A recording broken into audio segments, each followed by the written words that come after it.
Saudaraku yang dikasihi Tuhan, di kebaktian minggu ini, judul yang saya sampaikan berkaitan dengan keluarga dan juga pekabaran Injil. Judul hari ini adalah Gereja di Rumahmu, dan didasarkan atas teks dari kitab Filemon atau surat Filemon pasal 1 ayat 1 sampai 3. Demikian, dari Paulus seorang hukuman karena Kristus Yesus dan dari Timotius saudara kita, kepada Filemon yang kekasih, teman sekerja kami, dan kepada Apfia saudara perempuan kita, dan kepada Arkipus teman seperjuangan kita, dan kepada jemaat atau gereja yang berhimpun di rumahmu. Kasih karunia dan damai sejahtera dari Allah Bapa kita dan Tuhan Yesus Kristus menyertai kamu. Mari kita berdoa terlebih dahulu. Bapa yang di sorga, terima kasih. Ajarlah kami memahami pesan dari firman-Mu pada hari ini. Dan biarlah terang dan tuntunan Roh Kudus boleh memberkati kami untuk kami beroleh pengajaran dari firman-Mu. Terima kasih Tuhan. Kiranya kami diberkati dan dipimpin dan disiapkan Tuhan untuk semua berkat yang diperlukan di keluarga kami masing-masing. Dalam nama Tuhan Yesus kami berdoa. Amin.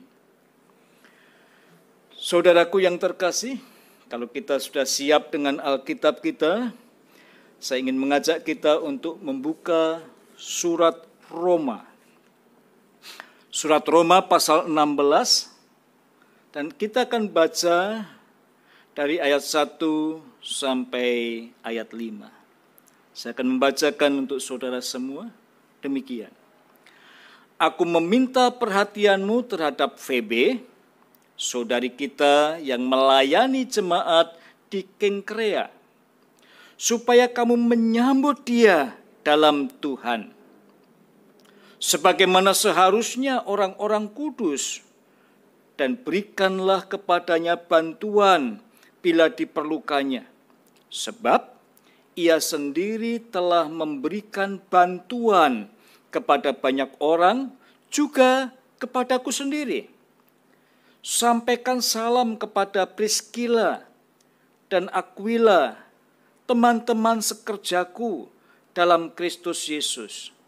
Mereka telah mempertaruhkan nyawanya untuk hidupku.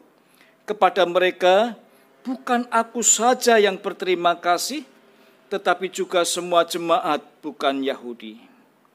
Salam juga kepada jemaat di rumah mereka. Salam kepada Epenetus, saudara yang kukasihi, yang adalah buah pertama dari daerah Asia untuk Kristus. Saudara-saudara yang dikasihi Tuhan, mengenai gereja di rumahmu, ada beberapa pertanyaan yang diberikan untuk kita. Apakah ada gereja di rumahmu?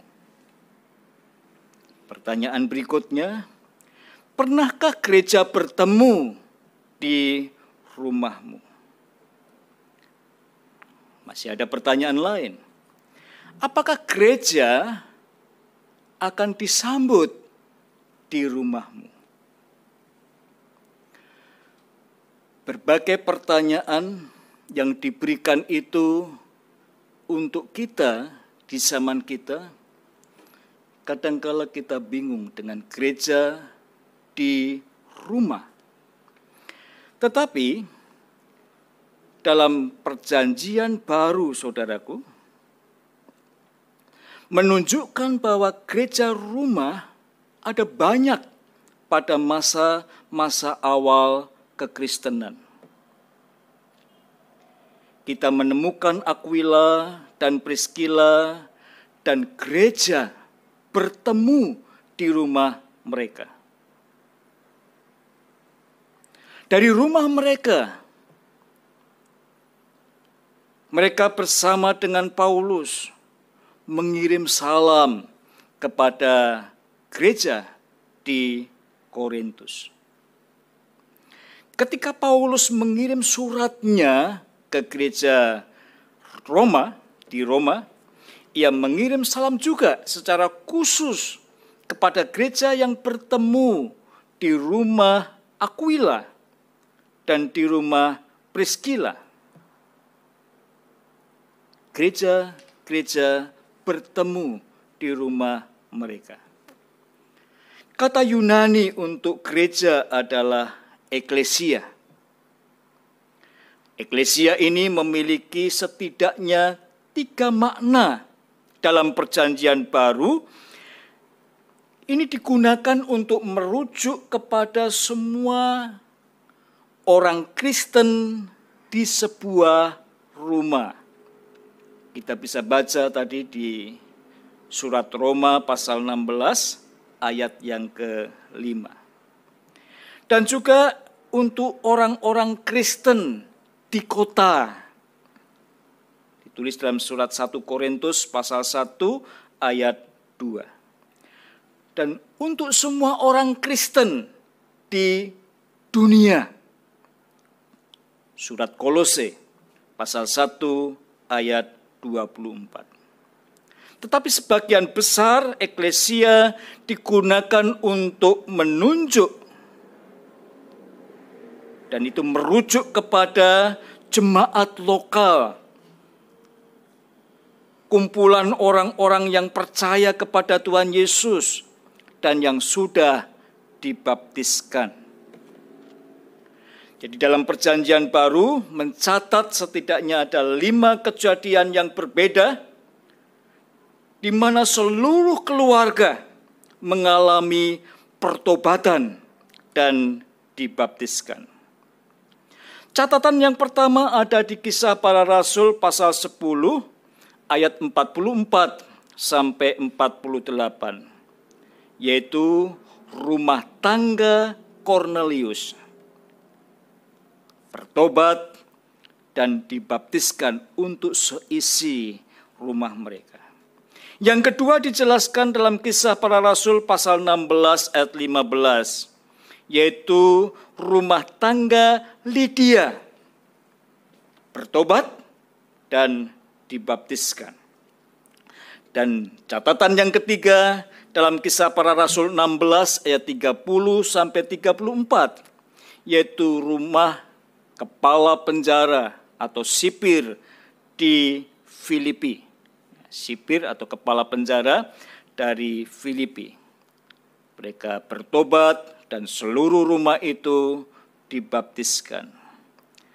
Dan yang keempat dari Kisah Para Rasul 18 ayat 8, yaitu keluarga Krispus bertobat dan dibaptiskan. Dan yang kelima adalah keluarga Stefanus, dicatat dalam surat 1 Korintus pasal 1 ayat 16. Seisi rumah bertobat dan dibaptiskan. Nah, di zaman sekarang ini kita lebih menekankan mengenai tanggung jawab pribadi setiap individu untuk beriman kepada Allah. Mungkin kita mengabaikan untuk memohon kepada seluruh keluarga tentang menerima Yesus agar mereka menjadi orang Kristen sebagai satu kesatuan. Kalau demikian, di mana gerejanya?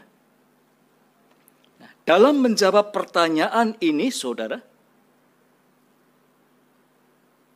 apakah kita memikirkan secara otomatis ketika di mana gerejanya?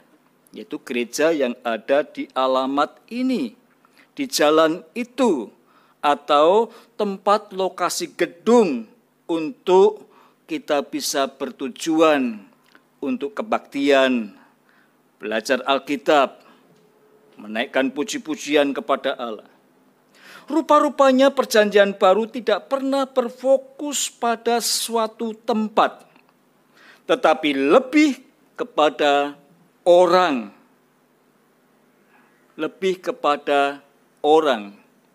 Sering kita membiarkan rumah kita untuk sesuatu yang biasa saja pada umumnya.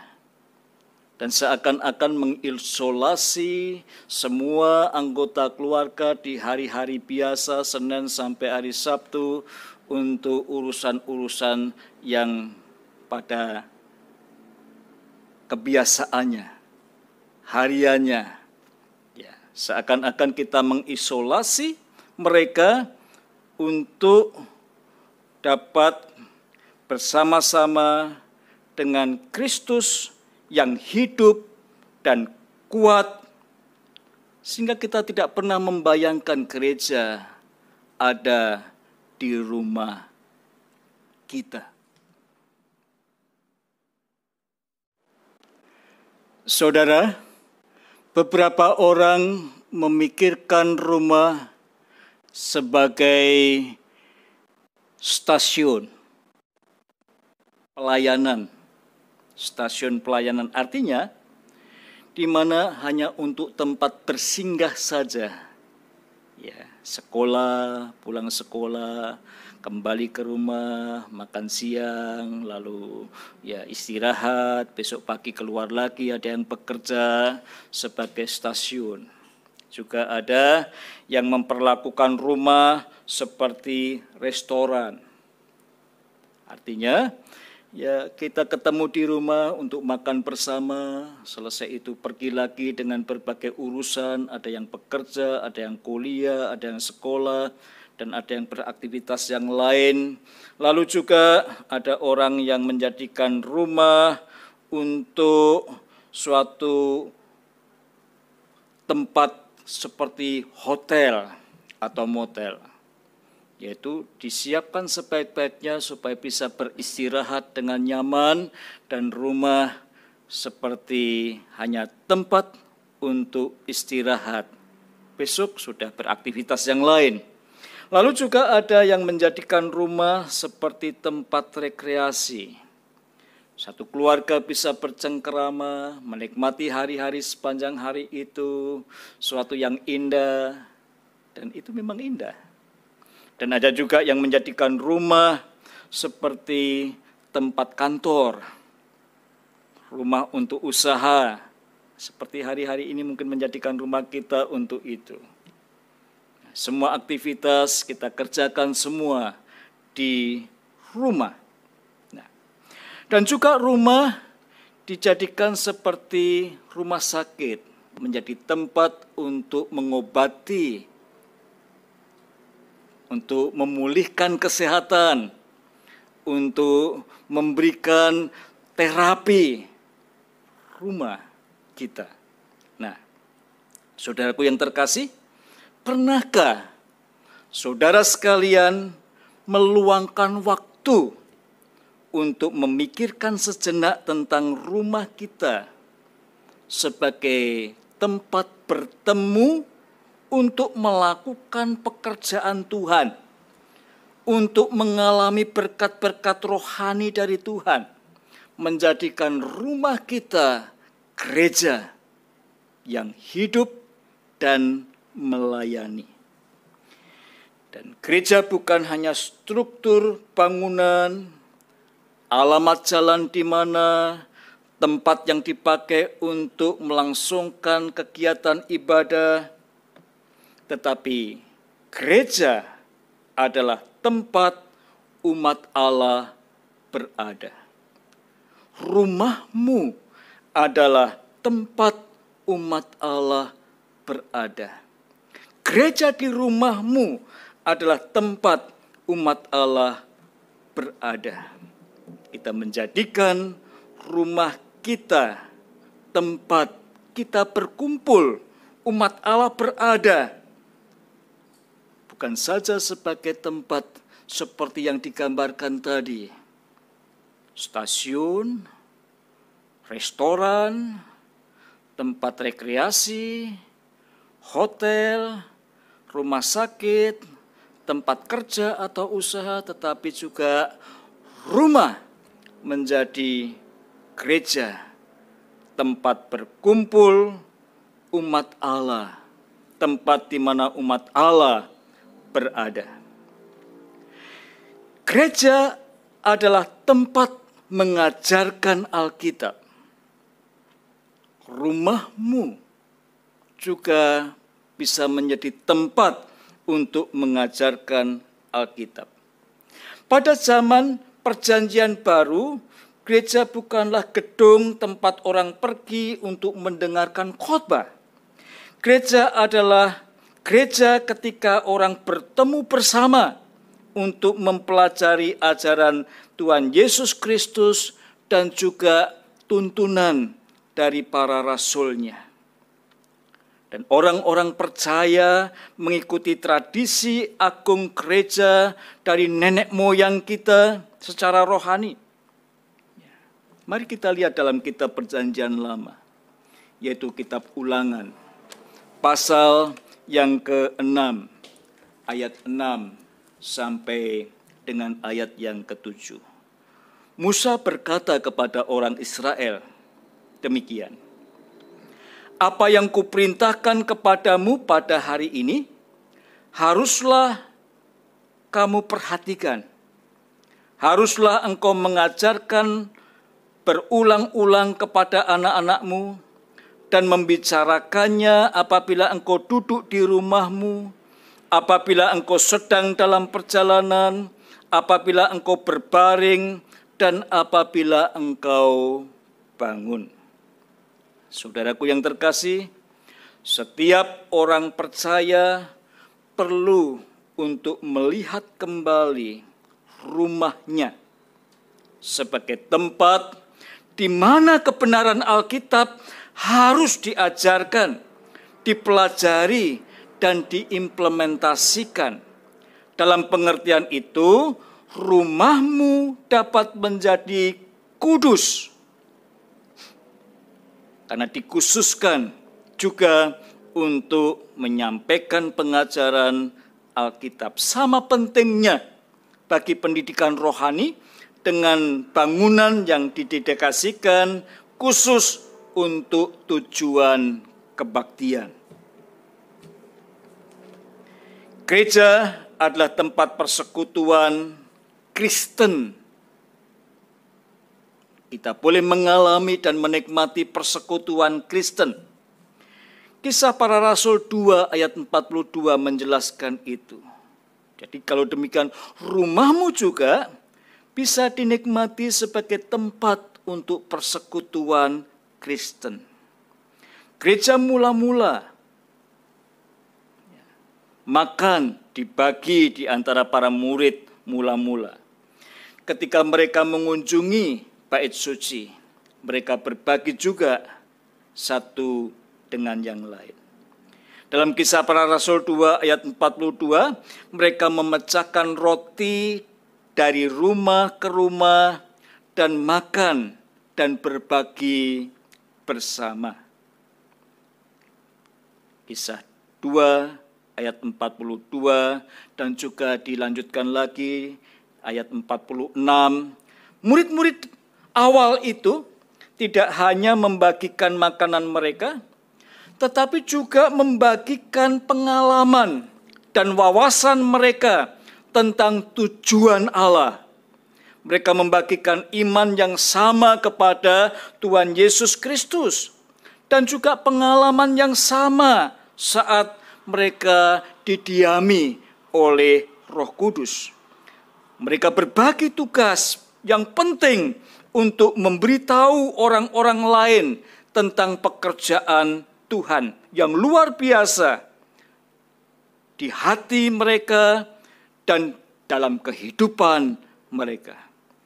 Mereka memakai rumahnya untuk menikmati persekutuan Kristen ini dan membagikan keyakinan, pengalaman imannya dalam Kristus, dan juga pengalamannya dipimpin dan didiami oleh Roh Kudus. Gereja di rumahmu menjadi tempat untuk kita menikmati persekutuan Kristen. Juga gereja adalah tempat untuk berdoa bersama. Kisah Para Rasul pasal 2 ayat 42, pasal 12 ayat 5 dan ayat 12. Gereja adalah tempat berdoa bersama. Kalau kita lihat dalam Injil, Tuhan Yesus mengutip Perjanjian Lama dan menyatakan bahwa rumah Allah adalah rumah doa. Pertanyaannya, apakah engkau berdoa kepada Bapa di sorga dan mendengarkan ketika Dia berbicara dalam hatimu? Apakah engkau mengundang yang ada di rumahmu, anak-anak? Mungkin juga ada orang tua, mungkin juga ada keponakan, mungkin juga ada keluarga yang ikut dan juga pembantu, saudara, untuk dapat bersama-sama berdoa di rumah. Atau juga kalau kita nanti sudah bebas dari COVID, mengundang tetangga-tetangga juga untuk ke rumah kita untuk berdoa. Hampir sama seperti pengalaman kita di KPW. Berkumpul, mengajarkan Alkitab, kita membuka rumah kita untuk bersekutu, menikmati persekutuan Kristen, untuk boleh berbagi firman Allah, untuk juga berdoa bersama-sama. Jadi, saudara sekalian bersama dengan keluarga dapat bergabung bersama dalam doa syafaat untuk orang lain, untuk pemimpin-pemimpin bangsa, pemimpin-pemimpin kota.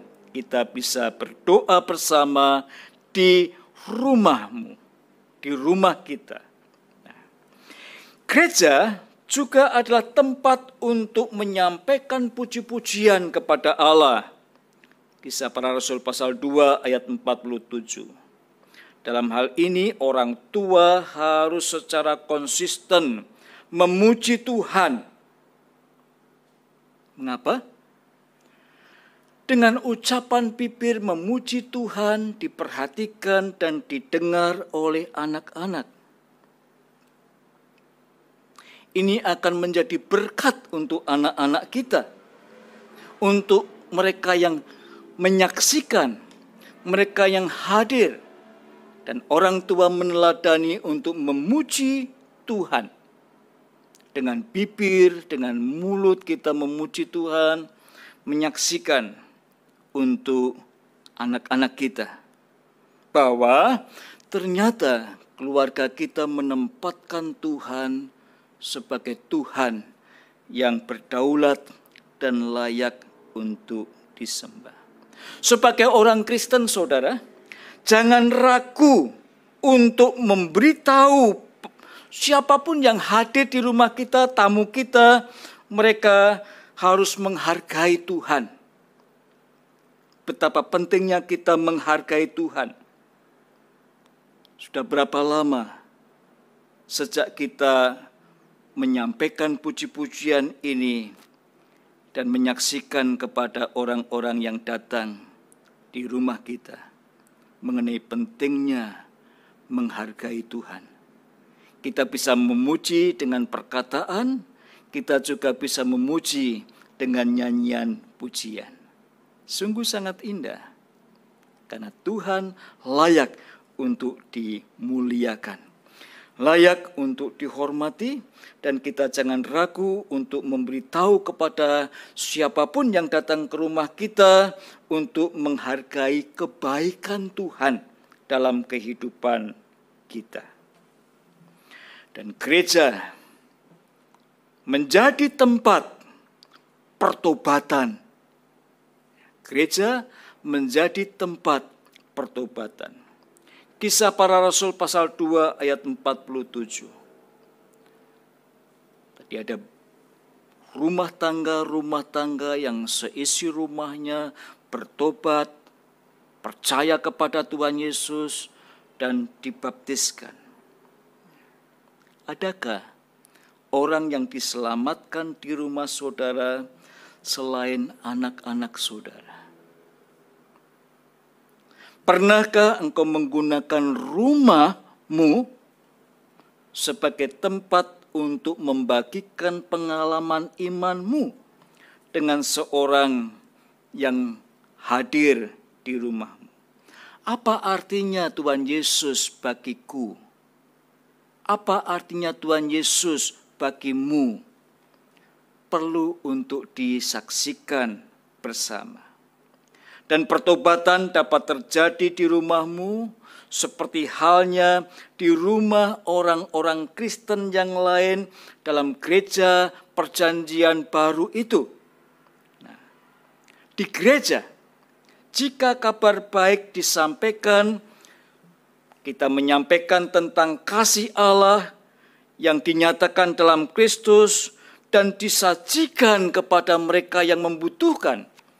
Inilah kita dapat memberikan kesempatan ini dari rumah kita menyaksikan pengalaman iman dan menyampaikan kabar baik.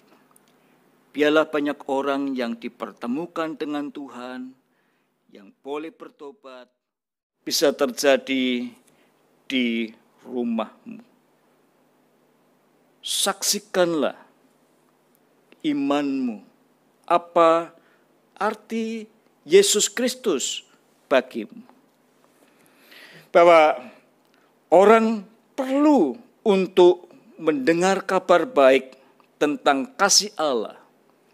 Biarlah kabar baik ini disajikan dengan baik kepada mereka yang membutuhkan, yang ada di rumahmu. Saudaraku, bagaimana dengan gereja di rumahmu?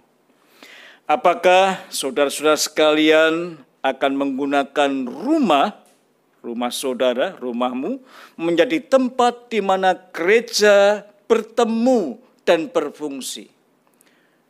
Bapak, ibu, anak-anak yang ada, mungkin juga pembantu, mungkin juga ada keponakan, mungkin ada kerabat atau adik, akan menjadi bagian daripada gereja yang berfungsi dari rumahmu. Dan inilah kesempatan untuk kita mempraktekkan kebenaran persekutuan dari rumahmu untuk menjadi kesaksian yang memuliakan Allah dan mengalami pertobatan yang hidup dan sejati. Dan Allah sungguh dimuliakan. Mari kita berdoa, kiranya Tuhan memberkati kita semua. Bapa yang di surga, terima kasih. Berkatilah pendengaran kami dan perenungan kami pada minggu ini. Dalam nama Tuhan Yesus kami berdoa.